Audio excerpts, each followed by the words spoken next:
Hello दोस्तों, कैसे हैं आप लोग। मैं उम्मीद करता हूं कि आप लोग अच्छे होंगे और आप लोगों का तैयारी काफ़ी अच्छा चल रहा होगा। जैसा कि कल मैंने बात किया था, बिहार के संदर्भ को लिया था और बिहार का एक ओवरव्यू लिया था कि कहां कहां से क्वेश्चन जो है कि बनते हैं, और कुछ क्वेश्चन को हमने डिस्कस भी किया था। उसके बाद से उसके आंसर्स को बताया था कि बच्चे कहाँ पे मिस्टेक करते हैं और कहाँ पे गलतियाँ एग्जाम हॉल में होती हैं, क्योंकि वहाँ पे प्रेशर होता है और थोड़े थोड़े मिस्टेक की वजह से, थोड़े थोड़े कन्फ्यूजन की वजह से क्वेश्चन गलत हो जाते हैं। तो उनको जब आंसर किया आता है तब पता लगता है कि अरे यार, ये तो ये मिस्टेक है, इस मिस्टेक से हमने, फिर वो जो है कि एक पछतावा का जो दौर चलता है ना, वो काफ़ी दुखदाई होता है सारे बच्चों के लिए। चाहे वो मैं हूँ, चाहे वो आप हो, सबके लिए जो है कि वो दुखदाई होता है, क्योंकि वैसे क्वेश्चन जो है कि आपके मार्क्स को कम कर देते हैं और उसका परिणाम ये होता है कि आपके रिजल्ट में नाम नहीं होता है।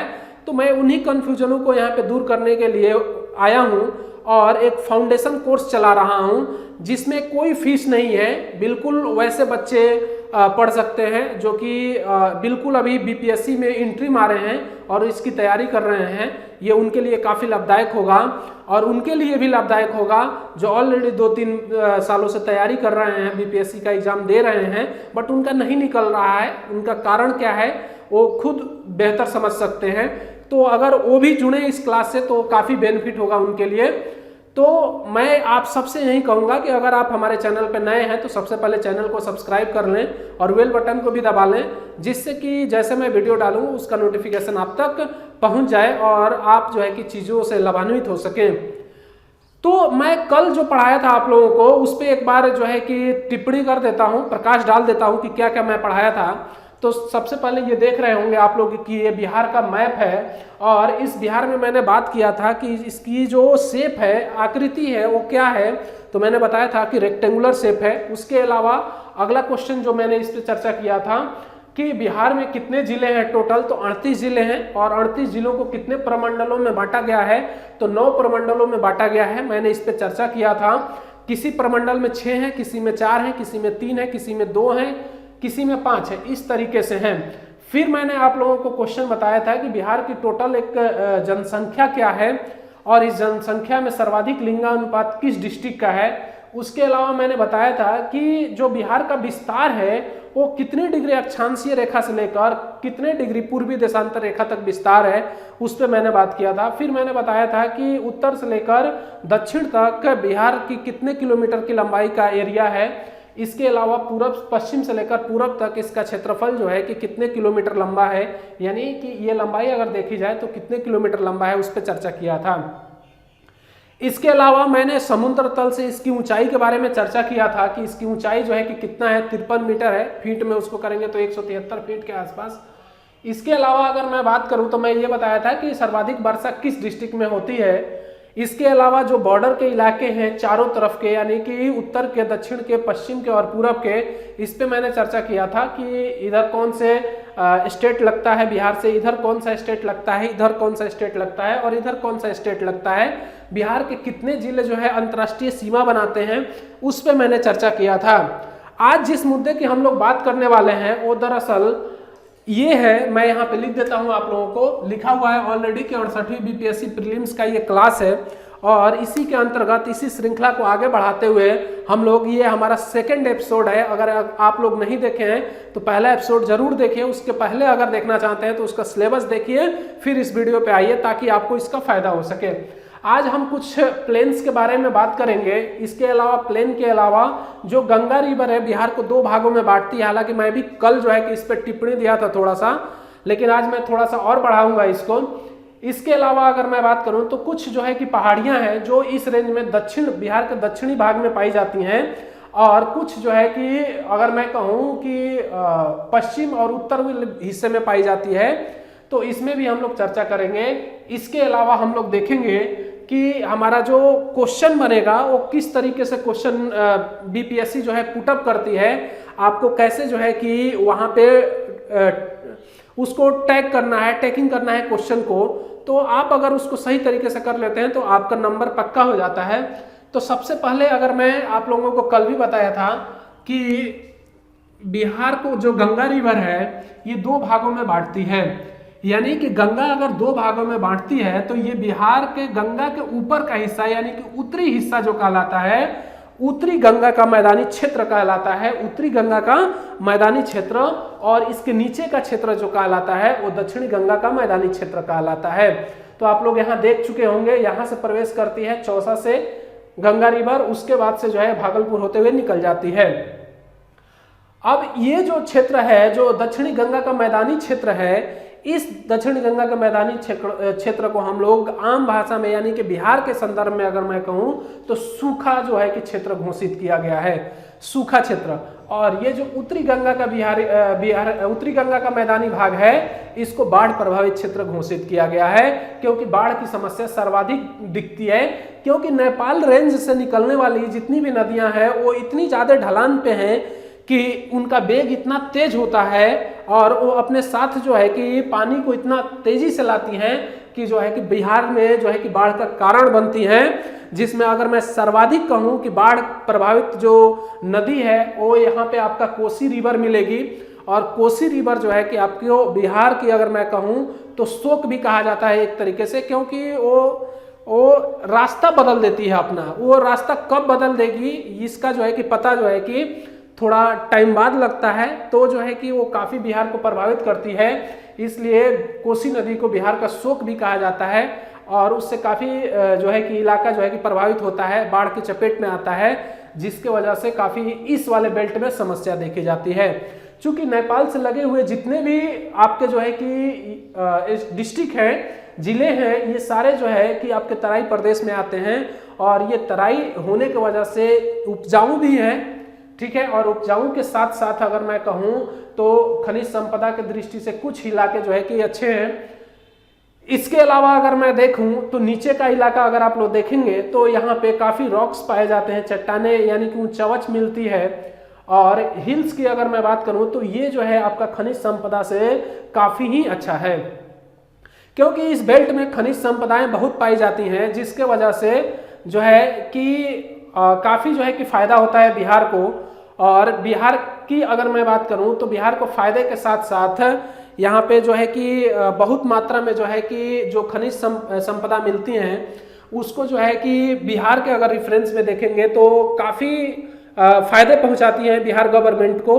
तो इस पे भी हम लोग एक बार चर्चा करेंगे। और बाकी मैं प्लेन्स के बारे में मैंने बताया आप लोगों की चर्चा करेंगे। जैसे अगर मैं कहूँ तो इस वाले बेल्ट में महानंदा प्लेन है, सहरसा प्लेन है, कोसी प्लेन है, उस पर चर्चा करेंगे, ठीक है। तो ये सारे प्लेन्स के बारे में चर्चा करेंगे।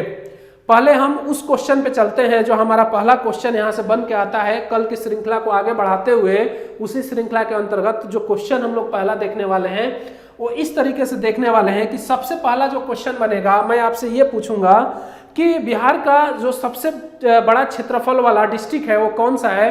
तो सबसे बड़ा क्षेत्रफल जो है कि आप लोग जानते हैं कि पश्चिमी चंपारण का है, करीब 5000 वर्ग किलोमीटर स्क्वायर के आसपास है। तो ये वाला इलाका जो है कि आपका सर्वाधिक बड़ा क्षेत्रफल रखता है, यानी कि पश्चिमी चंपारण। इसके बाद से अगर मैं कह दूं आपसे कि दूसरा कौन सा है तो दूसरा ये गया है, और तीसरा मैं कहूं तो ईस्ट चंपारण है, पूर्वी चंपारण।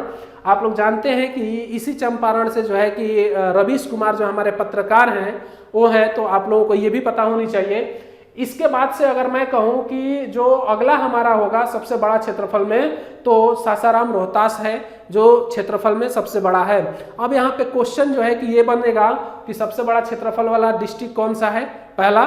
दूसरा क्वेश्चन ये बनेगा कि कुछ जिलों का नाम दे देगा और उनको जो है कि असेंडिंग या डिसेंडिंग ऑर्डर में सजाना होगा, तो उस तरीके से आप लोग सजा सकते हैं। तो मैं आप लोगों से कहूं कि मान लीजिए आपके पास असेंडिंग ऑर्डर में सजाइए इसको, यानी कि बढ़ते हुए क्रम में, या डिसेंडिंग ऑर्डर में सजाइए। तो डिसेंडिंग ऑर्डर में इसको सजाते हैं, ठीक है। तो डिसेंडिंग ऑर्डर में देखिए सबसे पहला जिला सबसे बड़ा वेस्ट चंपारण, वेस्ट चंपारण के बाद से आपका गया आ जाएगा, और गया के बाद से आपका पूर्वी चंपारण आ जाएगा, पूर्वी चंपारण के बाद से सासाराम यानी कि रोहतास आ जाएगा। तो दो क्वेश्चन आपके तैयार हो गए। तीसरे क्वेश्चन पे हम लोग बात करते हैं कि बिहार का सबसे छोटा जिला कौन सा है, तो आपका आएगा शिवहर। आप लोग यहाँ पे देख रहे हैं शिवहर सबसे छोटा जिला है जो पश्चिमी पूर्वी चंपारण और सीतामढ़ी के बीचों बीच में है, एक छोटा सा भाग है, ठीक है। तो और इसी की अगर मैं बात करूं, इसी शिवहर की अगर मैं बात करूं, तो यहाँ पे सर्वाधिक जनसंख्या घनत्व है, यानी कि डेंस है बिहार के संदर्भ में। ठीक है, तो इसको आप लोगों को याद रखना है, यानी कि शिवहर को। क्लियर है? तीसरा क्वेश्चन। चौथा क्वेश्चन की अगर मैं बात करूं, तो चौथा क्वेश्चन निकल के आता है कि बिहार में सर्वाधिक वर्षा कहाँ होती है, तो किशनगंज में होती है। आप लोग ये देख सकते हैं कि किशनगंज। ठीक है, पांचवा क्वेश्चन इसी से बनेगा कि एक बिहार का एक ऐसा जिला जो अंतर्राष्ट्रीय सीमा और स्टेट सीमा दोनों बनाता है, यानी कि राज्य सीमा और अंतर्राष्ट्रीय सीमा को का निर्माण करता है या टच करता है उससे, तो आप लोगों को जो है कि किशनगंज ही आएगा, क्योंकि ये नेपाल से भी और वेस्ट बंगाल से भी टच करता है। तो आपका अगर इधर देखा जाए तो उत्तर पूर्व में स्थित जो जिला है वो किशनगंज है, जो नेपाल और जो है कि आपका वेस्ट बंगाल के साथ सीमा बनाता है। क्लियर है?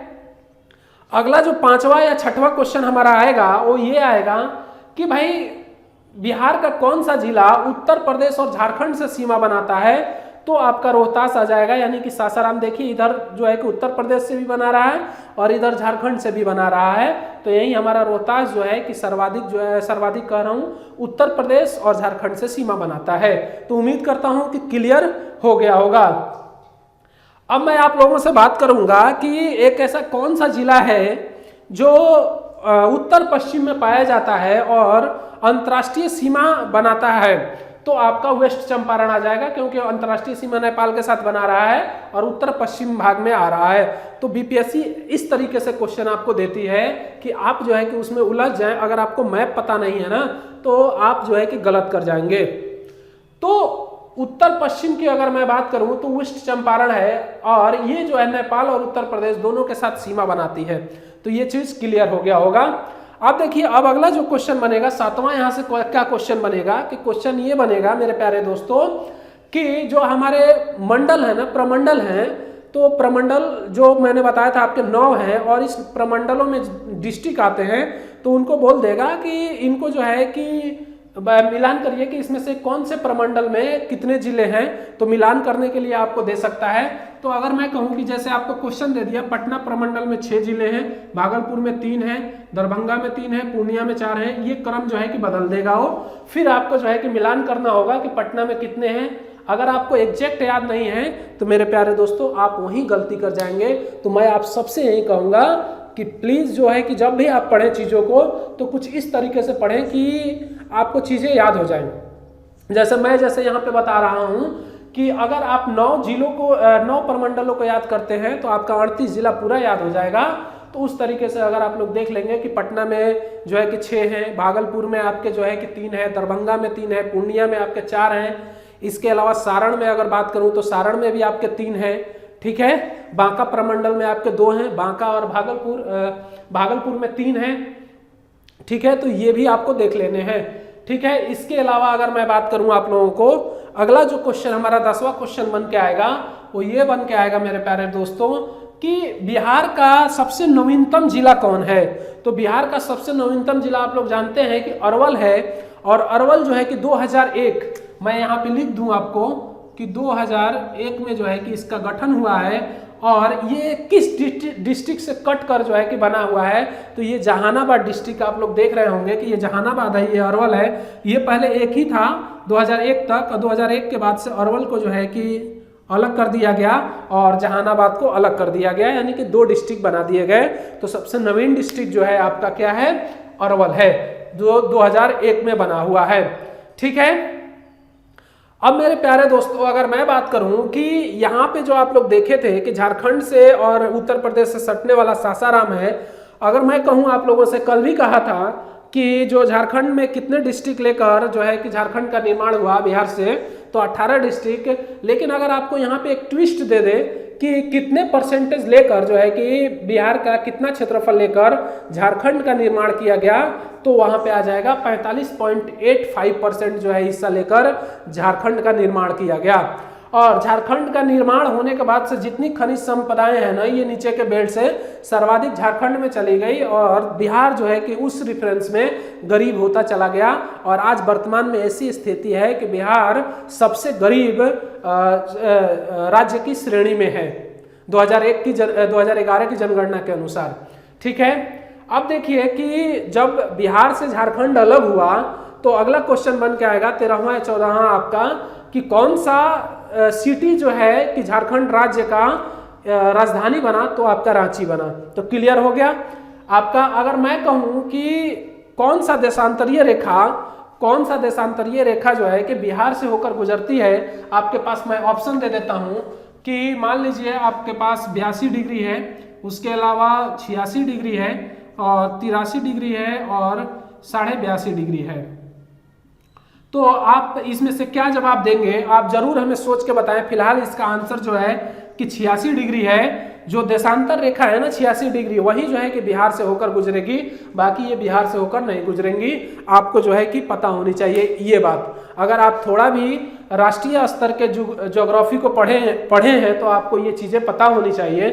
तो ये भी आपसे पूछ लेता है, तो ये भी जो है कि ये बहुत ही इंपॉर्टेंट है। एक चीज और मैं बता दूं कि भारत से जो है कि ट्रॉपिक ऑफ कैंसर गुजरती है, और जब ट्रॉपिक ऑफ कैंसर गुजरती है तो झारखंड का जो राजधानी रांची है ना, वो उसी ट्रॉपिक ऑफ कैंसर के ऊपर पड़ता है। तो आप लोगों को ये भी पता होनी चाहिए।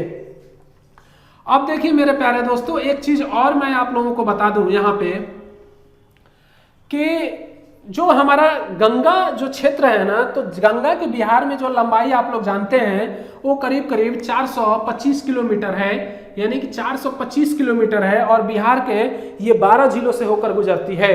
बिहार के कितने जिलों से? 12 जिलों से होकर गुजरती है। और यही 65वीं बीपीएससी के प्रीलिम्स में पूछा था कि गंगा जो है कि बिहार के कितने जिलों से होकर गुजरती है, तो 12 जिलों से होकर गुजरती है और इसकी लंबाई जो है 425 किलोमीटर है। जबकि उत्तर प्रदेश में जो है कि इसकी लंबाई जो है 998 के आसपास है या 985 किलोमीटर के आसपास है। ठीक है, तो 425 आपको ये याद रखना है बिहार के रेफरेंस में। अब देखिए मेरे प्यारे दोस्तों, मैंने आप लोगों को बताया कि कुछ जो है कि पहाड़ियां यहाँ पे पाई जाएंगी, और पहाड़ियों का जो रेंज है वो पहले देख लीजिए आप लोग कहाँ कहाँ क्या क्या है। देखिए ये वाला हिस्सा आप लोग जो देख रहे हैं, भभुआ, कैमूर, रोहतास, सासाराम, ये वाला इलाका जो देख रहे हैं, ये विंध्य क्रम की श्रेणी का जो चट्टानें पाई जाती हैं उनका जो है कि हिस्सा है, यानी विंध्य श्रेणी के चट्टानों का हिस्सा है। ये जो बेल्ट आपको मिल रहा है ना, ये जो बेल्ट आपको मिल रहा है, ये धारवाड़ क्रम की चट्टानों का हिस्सा है। क्या है? ये धारवाड़ क्रम की चट्टानों का हिस्सा है। इसके अलावा अगर मैं बात करूं, जो ये वाला हिस्सा आप लोग देख रहे हैं, तो ये हिमालय रेंज का यहाँ पे विस्तार है नेपाल के साथ, और उसके नीचे सबसे शिवालिक रेंज पाई जाती है, इसी का ये विस्तार है। जो प्लीस्टोसीन युग का अगर मैं काल की बात करूं, तो प्लीस्टोसीन काल की जो है कि ये चीजें उस दौरान निर्माण हुई इसका। आप लोग जानते हैं कि टर्सरी युग में या जो है कि तृतीय महाकल्प में जो है कि इसका निर्माण हुआ हिमालय का, उसी दौरान जो है आपका शिवालिक रेंज का भी विस्तार हुआ। तो ये वाला हिस्सा जो है पश्चिमी चंपारण, पूर्वी चंपारण और ये वाला हिस्सा नेपाल से सटा हुआ, ये शिवालिक श्रेणी का विस्तार है।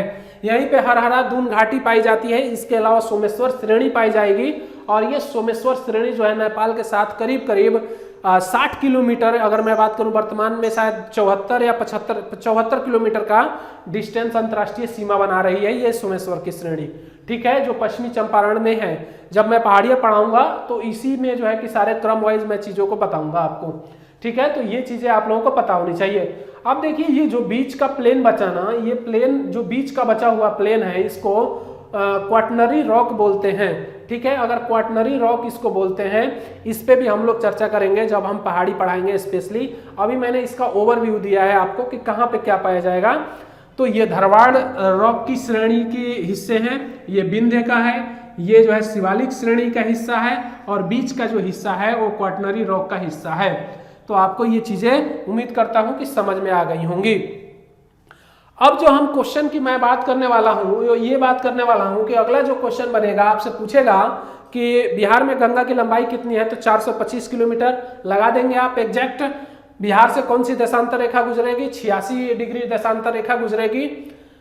तो मैं उम्मीद करता हूं कि ये चीजें आपको अच्छे से समझ में आई होंगी, और अगले वीडियो में जब मैं आप लोगों को लेके आऊंगा तो उसमें जो है कि हम लोग पहाड़ियों के बारे में चर्चा करेंगे, और जो हमारी 4 श्रेणियां हैं, विंध्य है, शिवालिक है, और ये क्वाटनरी रॉक है, और धारवाड़ श्रेणी है, इस पे हम लोग अध्ययन करते हुए चलेंगे और इसमें चीज़ों को देखेंगे। उसके बाद से हम नदियों का विस्तार जो है बिहार में एक बार देखेंगे, ठीक है। उसके बाद से जो है हम लोग आगे देखेंगे कि जो बिहार का वर्षा का क्षेत्र है वो कहाँ कहाँ है, कैसे यहाँ पे वर्षा होती है, उस पर चर्चा करेंगे।